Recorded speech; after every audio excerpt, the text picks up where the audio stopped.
Hello everyone, welcome to my YouTube channel. आज की video में हम कनेक्टिव टिश्यू के बारे में पढ़ेंगे। जैसे कि लास्ट वीडियो में हमने डिस्कस करा था एपिथेलियल टिश्यू के बारे में, जो कि हमारे टिश्यू के क्लासिफिकेशन का पहला टिश्यू था। नेक्स्ट जो हमारे पास टाइप्स ऑफ टिश्यू में था, दैट इज़ कनेक्टिव टिश्यू। तो जो कनेक्टिव टिश्यू है, इसको अगर हम स्टार्ट करते हैं तो सबसे पहले जो कनेक्टिव टिश्यू है, it is derived from mesoderm. अब हमारे पास, as we all know that, हमारे पास 3 जर्म लेयर होती है, एंडोडर्म, मेसोडर्म और एक्टोडर्म। तो जो हमारी मेसोडर्म है वो मिडिल वाली लेयर है। तो जो कनेक्टिव टिश्यू है, it is derived from mesoderm, ये हमारी मेसोडर्म से डिराइव्ड होती है। Next, it is the most abundant tissue in our body. अब जो कनेक्टिव टिश्यू है, ये सब जगह, मतलब मोस्टली अबेंडेंट मतलब क्या है कि हमारे हर पार्ट में हमें मिलता है। ठीक है, जो अब कनेक्टिव टिश्यू मेनली अगर हम इसी कनेक्टिव वर्ड से इसको समझें तो कनेक्टिव मतलब क्या हुआ, ये हमारी बॉडी को क्या करे, कनेक्ट कर रहा है। तो ये क्या है, हमारी बॉडी में मोस्ट अबेंडेंट टिश्यू है जो हमारी बॉडी में पाया जाता है। ठीक है, next, it act as transport medium. ये क्या कर रहा है, एक ट्रांसपोर्ट मीडियम का काम कर रहा है, ट्रांसपोर्ट मीडियम की तरह एक्ट कर रहा है एज ब्लड। जैसे कि जो ब्लड है, ब्लड क्या है, कनेक्टिव टिश्यू है। ठीक है, कवर्स द इंटरनल ऑर्गन्स, और ये क्या कर रहा है, हमारे इंटरनल ऑर्गन्स को भी कवर कर रहा है और उनको प्रोटेक्ट भी कर रहा है। तो कनेक्टिव टिश्यू का हम अगर फंक्शन बोल सकते हैं बेसिकली, दैट ये क्या कर रहा है, ट्रांसपोर्ट मीडियम की तरह काम कर रहा है और ये इंटरनल ऑर्गन्स को भी कवर कर रहा है और उनकी प्रोटेक्शन भी कर रहा है। ठीक है, नेक्स्ट पॉइंट है that it also helps in providing immunity. अब जो हमारे कनेक्टिव टिश्यू हैं, ये क्या करते हैं, हमें इम्यूनिटी भी प्रोवाइड कराते हैं। ठीक है, जैसे कि जो WBC है, WBC का काम क्या है, हमें इम्यूनिटी प्रोवाइड कराना। Next, blood is a liquid या फिर फ्लूइड कनेक्टिव टिश्यू। जो ब्लड है वो क्या है, एक लिक्विड या फिर फ्लूइड कनेक्टिव टिश्यू है। Next, we are having classification of connective tissue. ठीक है, तो जो कनेक्टिव टिश्यू है, it is divided into 2 parts. ठीक है, extra cellular matrix and another one is cell sorry, यहाँ पे नहीं, यहाँ पे आएगा सेल। तो जो कनेक्टिव टिश्यू है, कनेक्टिव टिश्यू क्या है, 2 पार्ट्स में डिवाइड है, एक्स्ट्रा सेलुलर मैट्रिक्स एंड किस में, सेल में। ठीक है, अब जो एक्स्ट्रा सेलुलर मैट्रिक्स है, इसमें क्या आते हैं, हमारे फाइबर और फ्लूइड। ठीक है, और जो हमारे सेल है, इसमें हमारे RBC, WBC, ये सब सेल्स आते हैं। ठीक है, तो जो सेल्स हैं, अगर हमने अभी जहाँ हमने यहाँ पे बोला था कि जो कनेक्टिव टिश्यू है, ये किस में, 2 पार्ट्स में डिवाइड होता है। ठीक है, तो एक्स्ट्रा सेलुलर मैट्रिक्स और सेल में। ठीक है, तो जो सेल है, अगर हम सेल्स की बात करें जो कनेक्टिव टिश्यू में प्रेजेंट होते हैं, सबसे पहला जो है, इट इज़ एडिपोज। जो एडिपोज जो सेल होगा, इसका काम क्या होगा, फैट को स्टोर करना। सबसे पहले जो हमारे पास कनेक्टिव टिश्यू में जो सेल्स हैं, पहला क्या है हमारे पास, एडिपोज, और इसका काम क्या है, फैट को स्टोर करना। They are found in the covering of internal organs, और जो ये एडिपोज है, ये कहाँ पाया जाता है, हमारे इंटरनल ऑर्गन्स की कवरिंग में। नेक्स्ट जो हमारे पास सेल है, दैट इज़ फिब्रोब्लास्ट। फिब्रोब्लास्ट क्या है, ये लार्ज फ्लैट स्ट्रक्चर है, इसका जो स्ट्रक्चर है वो मतलब कंपैरेटिवली बड़ा है और फ्लैट है ये। And they secrete fibres and ground substances, और इसका काम है फिब्रोब्लास्ट का कि जो ये फाइबर्स और ग्राउंड सब्सटेंसेस को सिक्रीट करेगा। Next, we are having mast cell. अब जो हमारे पास मास्ट सेल है, दे प्रोड्यूस हिस्टामाइन, ये हिस्टामाइन को प्रोड्यूस करता है and it is present at the walls of blood vessel. अभी हमारे ब्लड वेसल की वॉल्स पे भी प्रेजेंट होता है। Histamine is released in response to allergic reaction. अब जो हिस्टामाइन है, ये किसकी रिस्पॉन्स में रिलीज़ होता है, जब हमारी बॉडी में कोई एलर्जिक रिएक्शन होती है, तो उसके रिस्पॉन्स में जो हिस्टामाइन है, उसका सिक्रीशन होता है। Next, we are having plasma cell. अब जो प्लाज्मा सेल है, they are responsible for formation of antibody. अब जो हमारी बॉडी में एंटीबॉडीज़ होंगी, उसके फॉर्मेशन के लिए कौन रिस्पॉन्सिबल होगा, प्लाज्मा सेल। ठीक है, they are developed from B lymphocyte. जो प्लाज्मा सेल है, ये किससे डेवलप होता है, फ्रॉम बी लिम्फोसाइट। ठीक है, नेक्स्ट है that they produce antibodies against antigen. अब प्लाज्मा सेल का हमने अभी पहले पॉइंट में पढ़ा ही था कि वो फॉर्मेशन ऑफ एंटीबॉडी कर रहा है। तो जब हमारी बॉडी में कोई फॉरेन एंटीजन आएगा, तो हमारे प्लाज्मा सेल का क्या काम होगा कि वो एंटीबॉडीज़ का प्रोडक्शन करेगा अगेंस्ट एंटीजन। ठीक है, next, they helps in providing immunity. अब जो प्लाज्मा सेल है, वो क्या करेगा, इम्यूनिटी प्रोवाइड करने में भी हेल्प करेगा। Next cell we are having macrophages. जो मैक्रोफेजेस है, they destroy the bacteria and cell debris.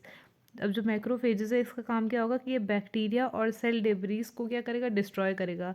जो सेल डेब्रीज है वो बेसिकली वेस्ट मटेरियल है, ठीक है, by the process of phagocytosis. अब फेगोसाइटोसिस क्या है? फेगोसाइटोसिस एक ऐसी प्रोसेस है जिसमें कि हमारी बॉडी में जो सेल है वो ही क्या करेगा, बैक्टीरिया या फिर जो वेस्ट मटेरियल है हमारी बॉडी में प्रेजेंट है उसको डिस्ट्रॉय करेगा। सो मैक्रोफेजेस जो है उनका बेसिकली काम है फेगोसाइटोसिस। और फेगोसाइटोसिस में क्या हो रहा है कि डिस्ट्रॉय हो रहा है हमारा बैक्टीरिया या फिर सेल डेब्रीज। नेक्स्ट हमारे पास जो सेल आता है कनेक्टिव टिश्यू में, it is white blood cell, ठीक है। वाइट ब्लड सेल का काम क्या होता है? WBC क्या करते हैं, हमारी बॉडी में इन्फेक्शन के अगेंस्ट फाइट करते हैं। तो जो ड्यूरिंग इन्फेक्शन और injury it migrates to the site of infection. अब वाइट ब्लड सेल का काम क्या है कि जब कोई हमारी बॉडी में इन्फेक्शन होगा, इंजरी होगी, तो ये माइग्रेट करेंगे। माइग्रेट करेंगे मतलब कि जहाँ पे हमारा इन्फेक्शन या इंजरी हुई है ये उस साइट पे चले जाएंगे वाइट ब्लड सेल, ताकि वो इन्फेक्शन को ख़त्म कर सके, या फिर जहाँ पे इंजरी है वहाँ पर भी अगर कोई बैक्टीरिया आ चुका है उसको क्या कर सके, ख़त्म कर सके, किल कर सके, ठीक है।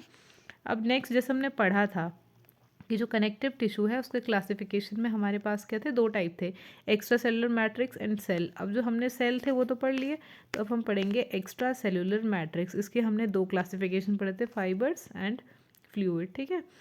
तो जो फाइबर्स हैं वो 3 टाइप्स के हैं हमारे पास, collagen fibre, elastin fibre and reticular fibre, ठीक है। तो अब हमारे जो फाइबर्स हैं उनके बारे में हम आगे बढ़ेंगे। They are protein fibre. अब जो भी हमारे फाइबर्स है they are made up of protein, ठीक है, प्रोटीन से बने हुए हैं। They are present in the extra cellular matrix. ये कहाँ पे प्रेजेंट है? एक्स्ट्रा सेलुलर मैट्रिक्स में। They are secreted by fibroblast. अब इसको कौन सिक्रीट करता है? फिब्रोब्लास्ट, ठीक है। It supports and strengthen the connective tissue. ये क्या कर रहा है?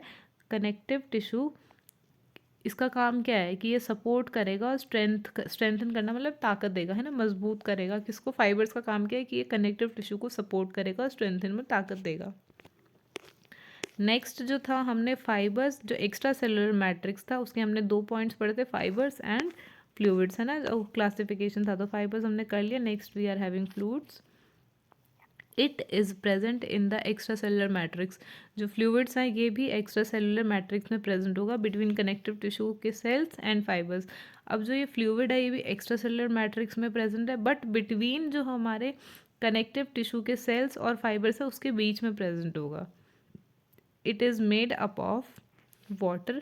अब जो फ्लूइड है ऑफकोर्स वाटर से बना होगा, पॉलीसेक्राइड से बना होगा जो कि कार्बोहाइड्रेट है, फैट और प्रोटीन से बना होगा। जो फ्लूइड है it is made up of water, polysaccharide, fat and protein, ठीक है।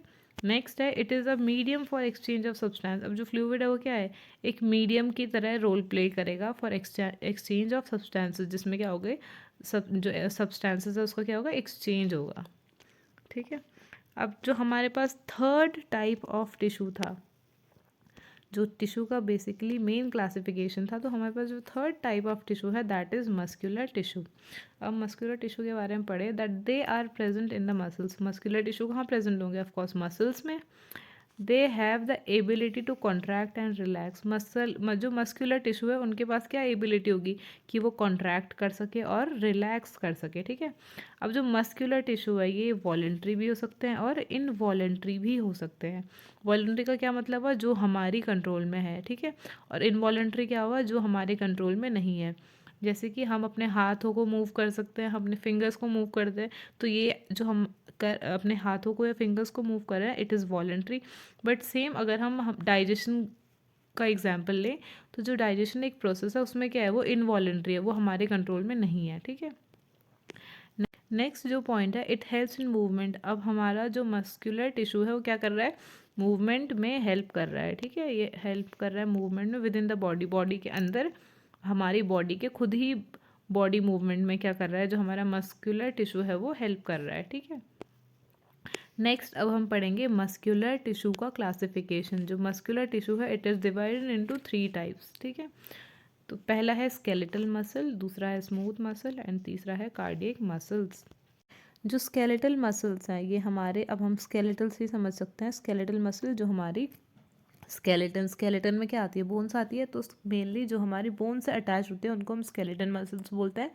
जो स्मूथ मसल्स होती हैं ये हमारी इंटरनल ऑर्गन से प्रेजेंट होती है। और जो थर्ड वन है कार्डियक मसल्स। अब जो कार्डियक वर्ड है इट स्टैंड्स फॉर हार्ट, ठीक है। तो जो हमारे हार्ट में मसल्स प्रेजेंट होगी उनको हम क्या बोलेंगे, कार्डियक मसल्स, ठीक है।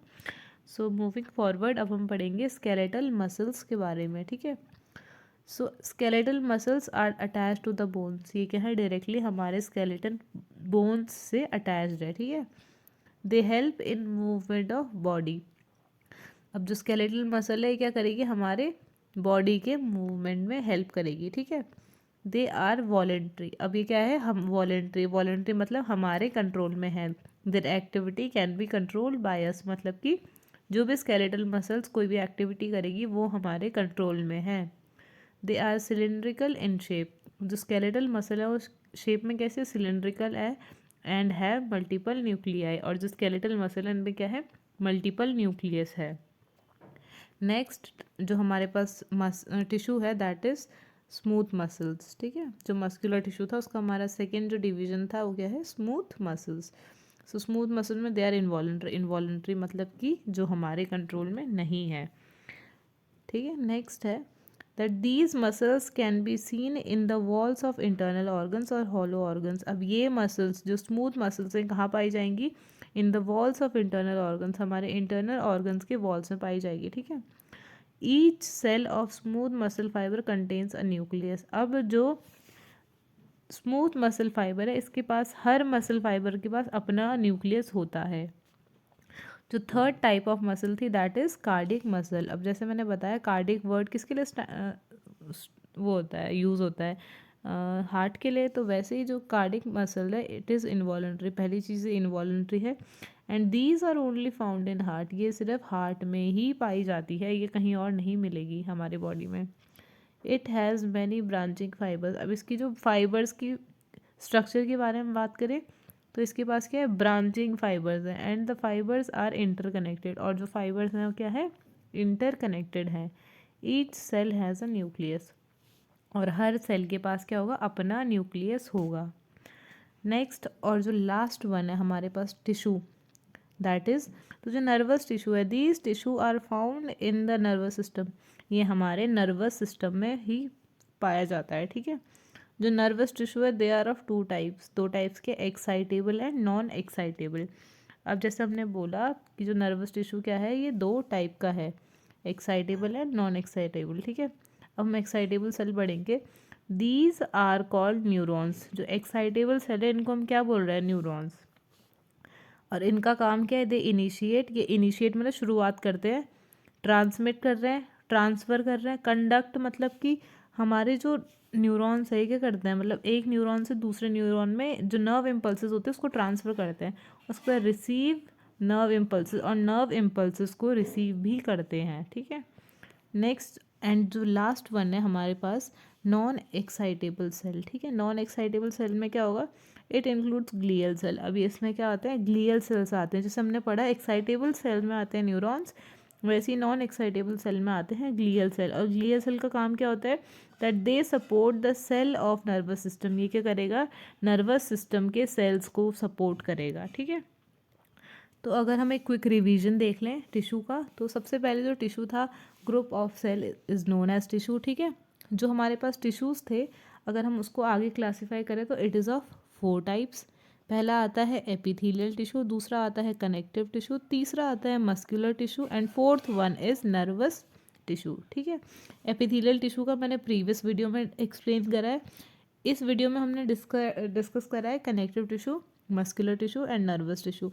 अब जो कनेक्टिव टिश्यू है, अब इसके हम अगर क्लासिफिकेशन करें दो टाइप्स में, तो सबसे पहले आता है एक्स्ट्रा सेलुलर मैट्रिक्स और दूसरा आता है सेल। अब जो एक्स्ट्रा सेलुलर मैट्रिक्स है it is divided into 2 types. पहला क्या था हमारे पास, फाइबर्स, और जो हमारे पास दूसरा था इट इज़ फ्लूइड्स, ठीक है।